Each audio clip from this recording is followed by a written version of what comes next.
Medical technology ভাই বোনেরা সকলের প্রতি শ্রদ্ধা ও সালাম। আসসালামু আলাইকুম।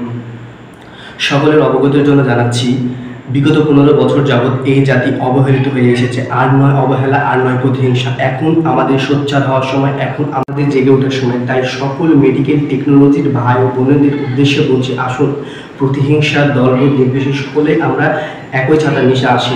দিন শেষে আমরা জাতিগত ভাই ও বোন।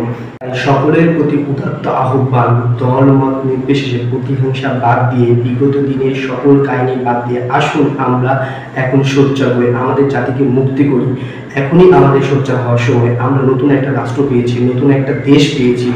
এখন নতুনভাবে আমরা আমাদের দেশটাকে সাজাতে চাই। আমরা নতুনভাবে এই স্বাস্থ্য সেক্টরটাকে সাজাতে চাই। আমরা গ্রামের প্রত্যন্ত অঞ্চল পর্যন্ত এই স্বাস্থ্যসেবাটাকে ছড়িয়ে দিতে চাই। আমাদের ওয়ার্ল্ড হেলথ অর্গানাইজেশনের তথ্য অনুযায়ী একজন ডক্টর, 3 জন নার্স এবং 5 জন মেডিকেল টেকনোলজিস্টের একটা রেশিও দেওয়া হয়েছে। বর্তমানে বাংলাদেশে 30 থেকে 35 হাজার ডক্টরের বিপরীতে প্রায় 1 থেকে 1.5 লক্ষ মেডিকেল টেকনোলজিস্টের প্রয়োজন, যা একেবারে খুবই সামান্য আছে। মাত্র 5 থেকে 6 হাজার সরকারি নিয়োগ আছে।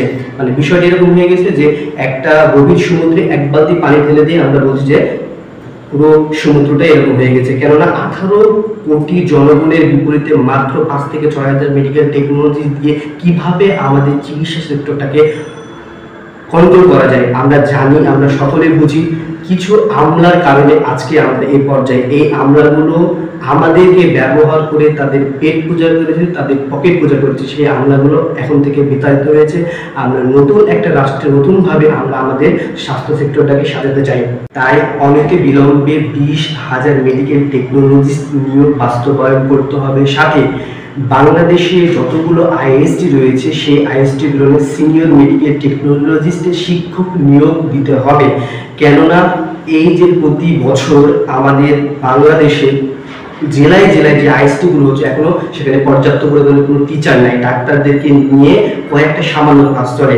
আমাদের সিনিয়র মেডিকেল টেকনোলজিস্টদের শিক্ষক হিসাবে নিয়োগ দিতে হবে। মেডিকেল সেক্টরে সিনিয়রদের পদোন্নতি থাকতে হবে এবং আমাদের 10ম গ্রেড সিনিয়রদের 9ম গ্রেডে পদোন্নতি করতে হবে। এছাড়াও আমাদের সিলেবাস, আমাদের বোর্ড সকল বিষয় নিয়ে এখনই আমাদের সোচ্চার হওয়ার সময় এসেছে। আসুন আমরা ধর্ম নির্বিশেষে সকলেই এক হয়ে কাজ করি। এবং যদি আমাদের এই দাবিগুলো না মানা হয়, তাহলে বাংলাদেশে যে সকল আইএসটি, যে সকল ভ্যাকসিনগুলো রয়েছে সেগুলো বন্ধ করে দিতে হবে। কেননা এখানে প্রত্যেকটা বছর লক্ষ লক্ষ কোটি টাকা বাজেট আসে।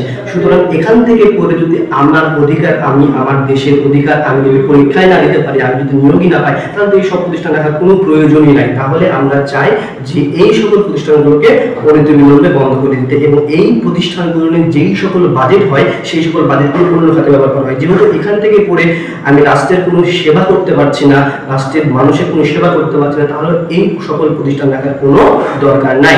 দয়া করে এই পদক্ষেপগুলো আমাদেরকে নিতে হবে। যদি তারা না মানে, দয়া করে এই নাটকগুলো বন্ধ করুক।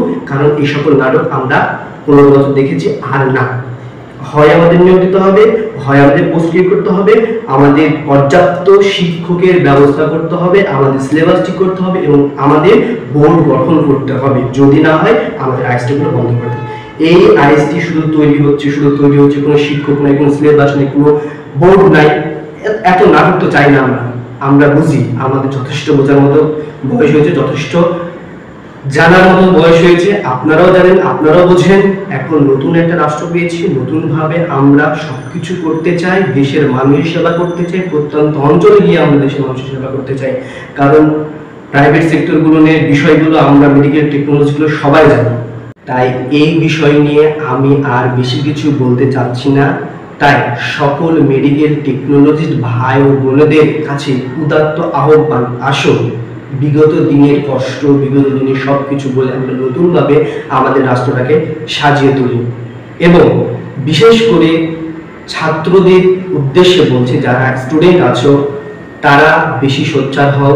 তোমরাই এই জাতিকে পরিবর্তন করতে সক্ষম। তাই সবচেয়ে গুরুত্বপূর্ণ বিষয় হচ্ছে তোমাদের অ্যাক্টিভিটি সবচেয়ে বেশি জরুরি। এবং সর্বশেষে বলতে চাই, সিনিয়র যে ভাই বোনেরা আছেন তিনারা প্লিজ আমাদেরকে হেল্প করুন, আমাদের সাথে আসুন, আমাদের সহযোগিতা করুন। আমরা জানি সকলে আমরা এই জাতিকে উন্নয়ন করতে চাই, আমাদের সম্মান আমরা বাড়াইতে চাই, কিন্তু আমরা সঠিক নেতৃত্ব, সঠিক আইনিভাবে এতদিন করতে পারিনি। তাই আসুন আমরা আর কোনো দল করি না, আমরা আর কাউকে চিনি না। আমরা ছাত্র, আমরা সাধারণ সচেতনতা আমরা আমাদের জাতিকে আমরাই উন্নত করতে পারবো, কারণ আমাদেরকেই করতে হবে। তাই প্লিজ সকলকেই অনুরোধ করছি, আপনারা আসুন, আপনারা আমাদেরকে সহযোগিতা করুন। যিনারা স্বতঃস্ফূর্তভাবে আমাদেরকে সহযোগিতা করবেন, শুধু তিনারাই আমাদের সাথে আসবেন। এবং আমি চাই এই বিষয়টি সকলেই স্বতঃস্ফূর্তভাবে অংশগ্রহণ করুন এবং আমাদের কমেন্টে আপনারা আপনাদের মতামত জানান। এর পরবর্তী পদক্ষেপ আমরা কি নিতে পারি, আমরা আপনাদের সাথে যোগাযোগ করে আমরা আমাদের গ্রুপে আপনাদেরকে অ্যাড করব এবং